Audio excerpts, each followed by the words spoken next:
from Oslo, and welcome to today's afternoon tea conversation. I'm Ingeborg from Women in Global Health Norway. With this series, we're highlighting some of our members, and today I'm having a chat with Cathrine Lofthus, who I'm proud to say is our new Goodwill ambassador to the national chapter.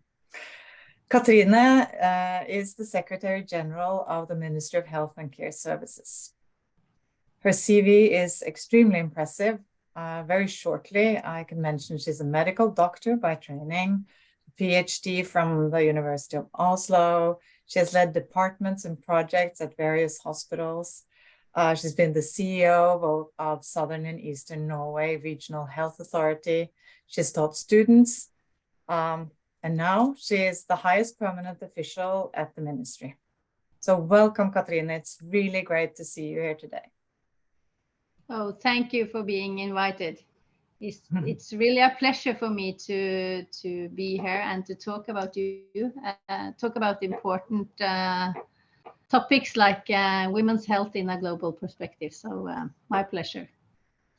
So let's dive straight into it and give our viewers a little bit of insight into who you are. Can you tell us a bit about the personal history that led you to where you are today? Yeah, I will try to. I've always been attracted by structure, organizations, and governance, as well as getting people to work together towards common goals. Nevertheless, I also had a passion for medicine, and this led me to become a medical doctor. So during the study, I was, of course, attracted to all sorts of boards offered by or to the students. And I had positions as head of the student council, member of the board of the faculty at the university, and in a number of project groups. Simultaneously, when I was studying medicine, I also studied business and administration, and I started my PhD project within the field of osteoporosis and epidemiology. After graduation, I finished my PhD degree, worked as a resident in endocrinology, and then as a consultant. And after some years with the clinic and research, I was tempted to leave my clinical work, and I was recruited into leading positions at the hospital. I see, very impressive. And now today your job carries enormous responsibilities at a also very fast pace, and you, I'm sure, have your fair share of challenges.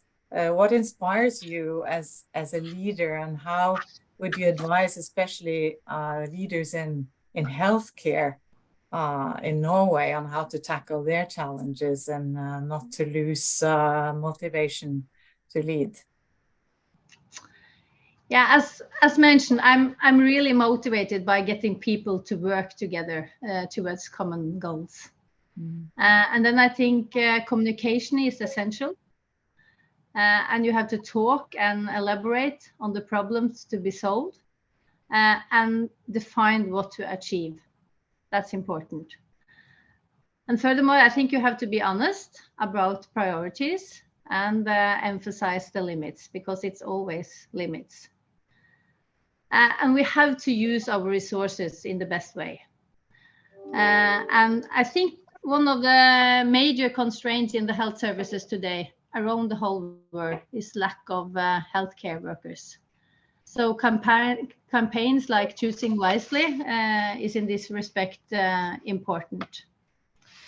And furthermore, I think the process of changing is essential, as well as cooperation with the employees and their representatives, and of course the patients and their families.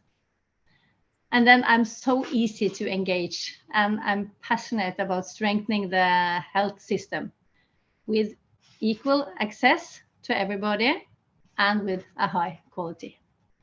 Yeah, that is really at the core of Women in Global Health and everything that we stand for too. So amen to those goals. So are there any defining moments in your life that you feel shaped you as a leader?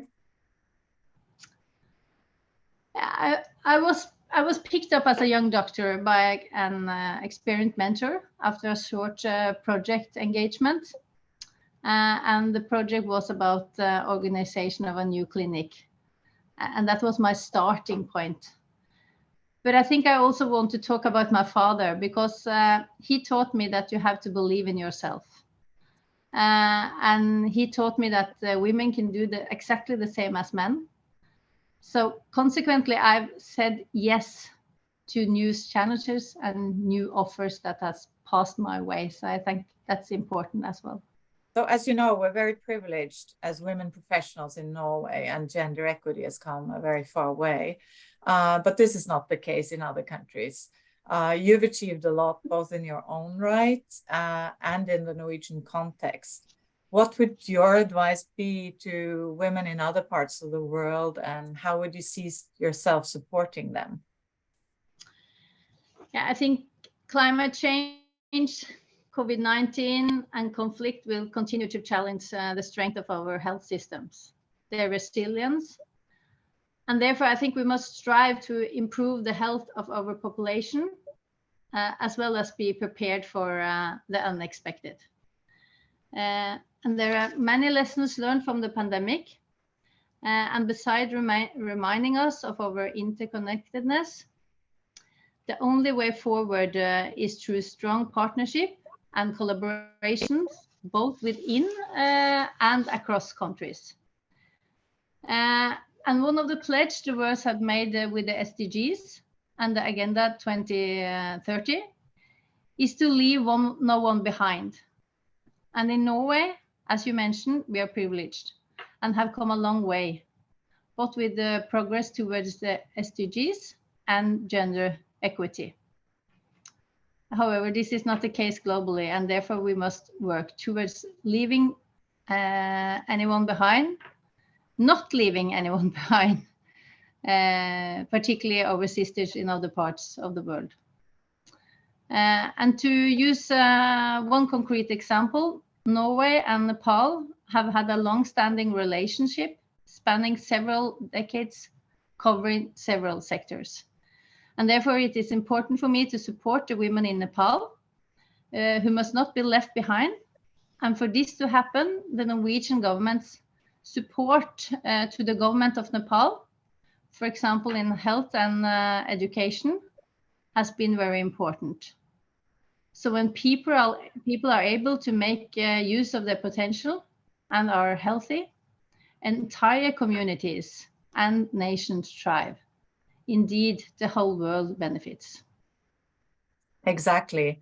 And to bring, that was a really nice global perspective on how we need to work together to reach common goals. And to bring us back to Norway again, how do you see women in global health as a movement, and how do you see a place for a network like ours in Norway? Yeah, women in global health is an important movement, because women represent the majority in the global health sector, and yet marginalized in leadership. I think we now see a change in a rich country like Norway, but the discrepancy is much larger in low and middle income countries.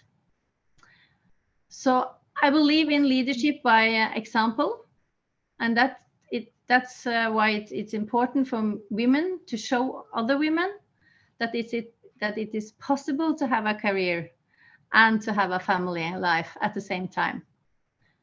I also believe in including women around the tables where decisions are made, ensuring better informed decisions overall, regardless of whether it is a private company or a healthcare provider. So, and as a top leader, I have always had management groups with both genders and with the people with different backgrounds. This to ensure different perspectives to achieve the best decisions. So finally, to our viewers out there, what are the words of wisdom you would like to have heard at the start of your career, especially to our young viewers? I think that would be to believe in yourself. Do not say no to new opportunities that you are offered. And do not spoil too much time on all sorts of social media and streaming. I think it's much more fun to use your abilities in real life. Then you can contribute to a better society.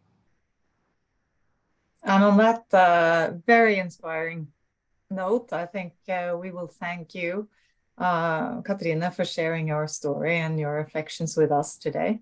It's a very great privilege to have you with us, and we look forward to having lots of fun in the time to come. And for our viewers, thanks for tuning in, and we look forward to welcoming you back to the next afternoon tea conversation with Women in Global Health Norway. Cathrine, thank you for a nice talk. Thank you. My pleasure. Goodbye.